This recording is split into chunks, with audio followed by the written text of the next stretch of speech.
Tuesdays ago, I attended my ex-wife's wedding, which got called off, and everyone believes that it's kind of my fault. My ex-wife Taylor, a 29-year-old female, and I am a 30-year-old male, got together a couple of years after we graduated. We were interning at the same place and became friends that way. She was cute and funny, so I asked her out, and we were in a relationship for 2 years before she started hinting that she wanted to get married. I must have been around 24 at the time, so I wasn't ready to get married yet, but she started getting impatient, and I proposed to her, because she was pressuring me. That was my fault. I shouldn't have given in to it, but I didn't think things through. I was young and I made a mistake. So anyway, we got married, and then things started getting even worse because just a couple of months into our marriage, she started talking about having kids. I was okay with getting married, but the idea of having kids at 24 just freaked me out. Plus, we were not even financially stable enough to be able to afford kids. I was just starting out, and I could afford a nice lifestyle for the two of us, but kids would just be way too much for us to handle. And Taylor wasn't exactly a hard worker. She was switching jobs a little too often because she was very laid back, and her employers didn't appreciate it. Even if we were somehow able to keep the financial aspect of it aside, I still wasn't mentally prepared to become a father because I was feeling pretty young and not responsible enough for kids. I didn't think that it was the right time for us, and I tried explaining that to her several times, but she wouldn't stop bringing it up and insisted that if we just had a baby, it would solve everything and lay all of my worries to rest. I would learn to be a father, and we could always borrow money from our parents and pay them back later. She said that she was ready to be a mother and didn't want to wait until she was in her late 20s, because this was apparently the peak of her youth and childbearing years, and she wanted to make the most of it. I didn't agree with that, and that led to a lot of fights, which just got worse with time. After almost 2 years, we called it quits. She wanted something that I was not going to be ready for, maybe ever. And I didn't want to give her false hopes by staying with her and wasting her time. So I filed for divorce after a particularly nasty fight, where she said that she wished that she had never married me, and I found myself wishing the same. Clearly, we were not right for each other, and a divorce was the only way to go ahead. But she ended up taking the divorce hard and was pretty much inconsolable when I had already moved out and was living with a friend of mine when I filed for a divorce, and she called me and sobbed for hours, begging me to take her back and cancel the proceedings on the day that she was served. It was incredibly difficult for me and a tough call to make, but I had to stick to my decision, because I knew that if I backed down, then I would regret it. It was definitely not easy, but I had to go through with the divorce, because those 2 years that I was married to her were pretty much hell for me, and I didn't want to go back to that life again. She didn't contest the divorce after our conversation that day, and didn't even speak to me afterward until the negotiation for the settlement and division of property came up. She and her lawyer were absolutely vicious, and the divorce was a bad one, but thankfully I didn't lose much. But I started hating her during the proceedings because she and her lawyer were going above and beyond to make me look like the bad guy when I had been nothing but great to her, despite her crazy, psychotic behavior and her insistence that I do things that I didn't want to. After our divorce was finalized, I never spoke to her again, and I blocked her on every platform.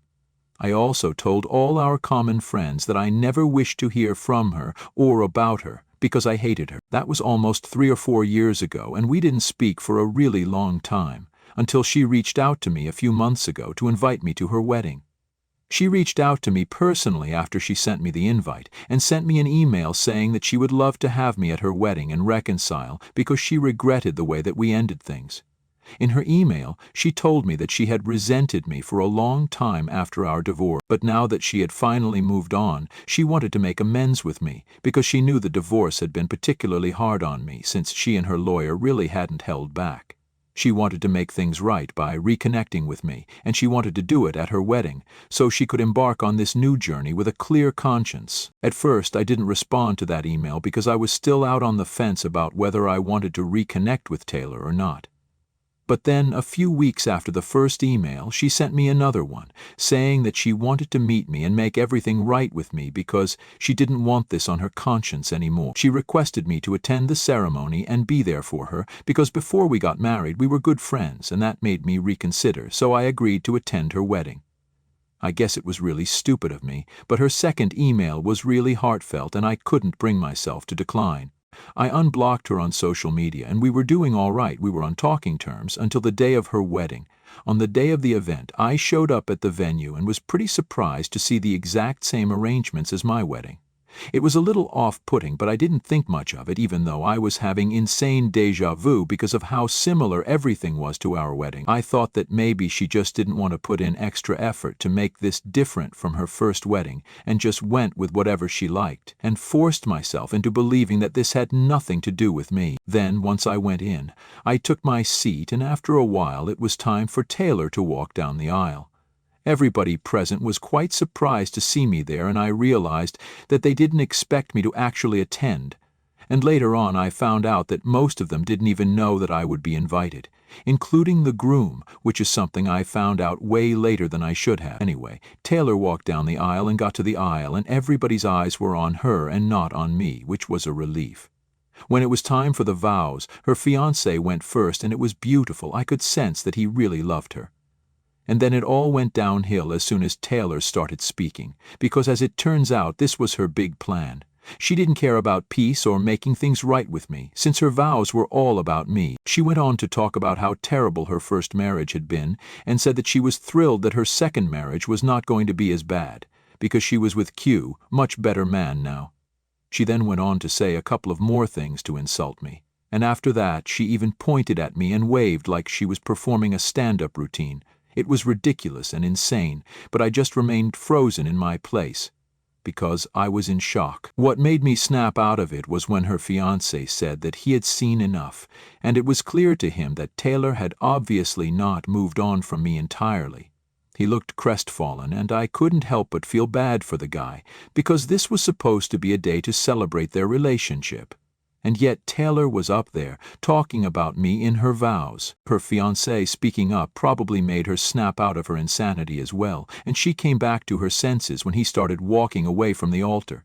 The guy was crying, and as soon as he started walking away, Taylor chased after him, which was difficult because she was wearing a really heavy dress. After that it was pretty much chaos, and nobody had a clue what to do because the bride and groom had left. I tried to leave and made it to my car in the parking lot before I was cornered by my ex-in-laws. They confronted me and asked me why I had shown up. So I told them that it was Taylor who had invited me, and I genuinely didn't know that she was going to do this. They told me that regardless, I shouldn't have turned up because this was supposed to be my ex-wife's wedding, and any man with even an ounce of common sense would know better than to actually show up. I didn't think it was fair for them to blame me because I'd just done what she had asked me to. She was the one who specifically requested me to attend her wedding, and that's why I did so, for peace. I even showed those 2 emails to her parents, hoping that it would make them realize that this was her fault and not mine. But they told me that apparently I had always known that Taylor had feelings for me, even during the divorce, and it had been hard for her to move on. I didn't know that, and by responding to her invitation and then talking to her, I distracted her from her relationship, which is why she got off track today, and now her wedding was ruined because of me. I thought it was crazy that they were even blaming me for this, so I got into my car as soon as I could and went back home. Afterward, I learned that the wedding had to be called off because her fiancé wasn't ready to get married to her anymore. A common friend told me that apparently she hadn't even told her fiancé that he was going to invite me, so he had been completely blindsided when he saw me sitting among the guests. They didn't know much about what had happened later, but all that they did know is that their families got into a really bad argument, and her fiancé and his parents stormed out because they thought that Taylor was still not over me. She was forcing this wedding because she wanted to make me jealous, which is why she had invited me, and had made it a point to talk about me during the ceremony, because she wanted me to feel bad and regret leaving her. Honestly, that theory makes a lot of sense, and I'm pretty sure that that's exactly what happened. Because if she had moved on from me, she wouldn't have cared about me being present there or not. Taylor insisted that she only made that speech because she saw me sitting there, and her plan was to humiliate me and then move on to talking about how great she had it with her man now, and so everybody would realize just how over me she was. I think it was a terrible idea on her part, and I really don't buy what she said in her defense. If she was truly over me, she wouldn't feel the need to talk about me or to prove to anybody that she was over me. She just wouldn't care. It's sad that her wedding had to fall apart, but what's even sadder is that our friends are blaming me for this. They think that I should have just rejected her invitation and blocked her because I'd always known that she had a soft corner for me, and they agreed with Taylor's parents that my being involved in her life again is what distracted her, and that's why she went crazy and wrote that stupid little speech, which is what ended up ruining her wedding. Everybody has been blaming me for what happened, and they believe that I shouldn't have shown up at all, even after I told them that she is the one who invited me, and even requested me to attend so that we could make peace with our pasts. Am I the a-hole for attending my ex-wife's wedding? Update 1.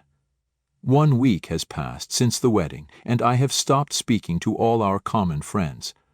I don't think it was fair for them to blame me and make me feel bad about what happened at the wedding because it wasn't my fault. Most of you agreed in the comments section that I had nothing to do with what happened, and I barely even spoke to her in the months leading up to the wedding. I couldn't have possibly known that she still had a thing for me, and even if I knew that, I couldn't have predicted the speech that she was going to make during her vows and make it all about me. To be honest, I kind of believed that whatever happened was for the best. This way, some innocent guy doesn't get hurt just because Taylor wanted to show off how over me she was. I feel bad that our friends are not on my side here because it feels really unfair and the blame feels completely misplaced. But this has happened before, and I can't say that I'm surprised because I always knew that if it came down to it, they would definitely pick Taylor over me. Even during the divorce, it was Taylor and her lawyer who were really coming for me during the negotiations. When I used to complain about that to our friends, they would say that she was just doing it because she was hurt and that I needed to understand that this divorce was harder for her than it was for me and cut her some slack. So most of them had always been on her side, and this really doesn't come as a surprise. But I guess it's just a little hurtful that even in a situation like this, where I'm obviously not in the wrong, they still want to take her side. I'll get over it, but I'm not going to speak to our friends again. I don't really know what happened with Taylor and her fiancé. I know the wedding is off, but I'm also curious to know more. She hasn't reached out to me yet or anything, but I have a feeling that she might. Since her parents also believe that this was my fault, and they will most certainly talk to her, and then she will come and blame me, and it'll be a whole fight. Even just thinking about it makes me feel uneasy. Update 2. Hi. So this is coming just a day after my last update here. I said here that I stopped talking to our mutual friends because all of them were siding with Taylor.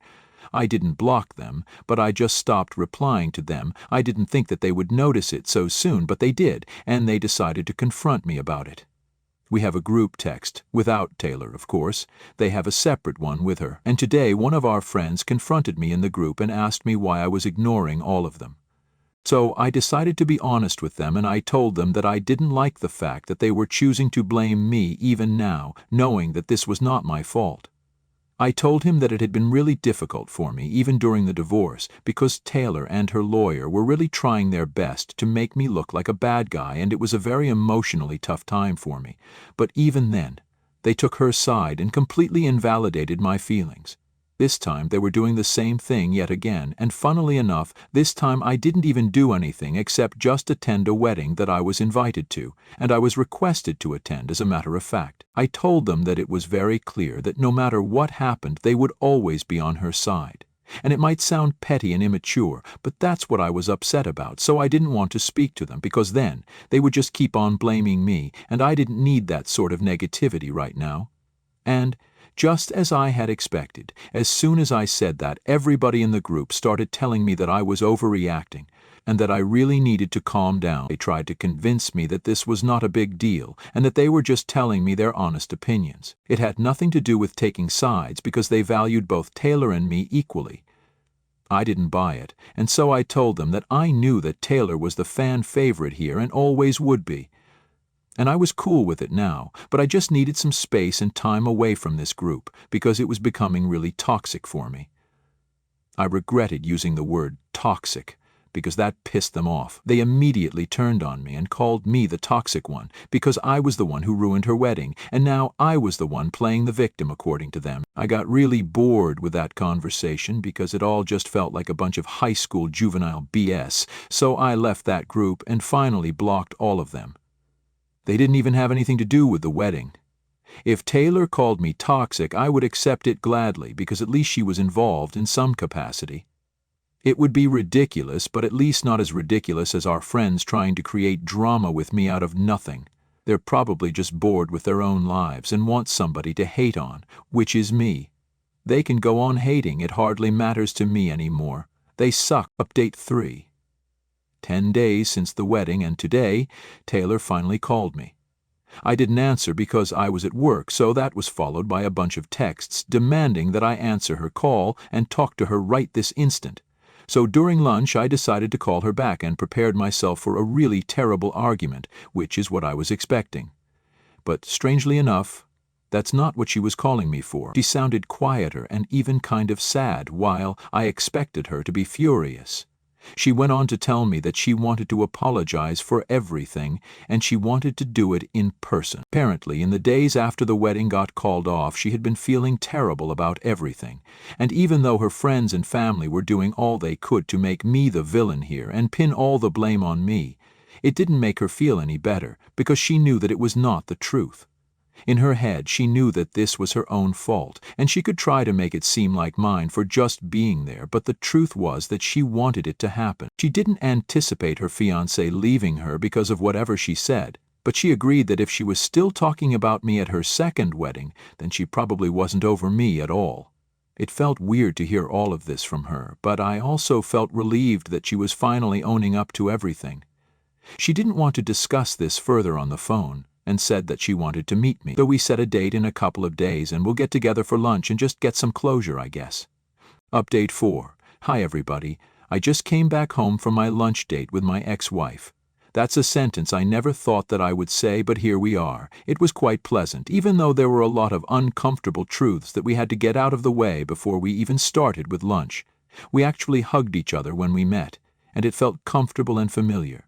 After that, we got to talking, and she confessed to me that she really only invited me because she wanted to talk about me and show me that she didn't miss me anymore.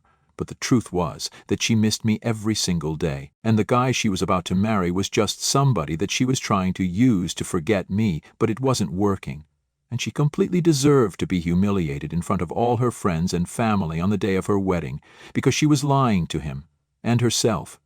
It was a horrible thing that she did to him, and she held no grudges against them for whatever he said on the day of the wedding, and the things that his family said to her, because at the end of the day it was all true and there was no denying. I felt a little embarrassed by that, because she was essentially talking about still being in love with me, and I knew that I wasn't.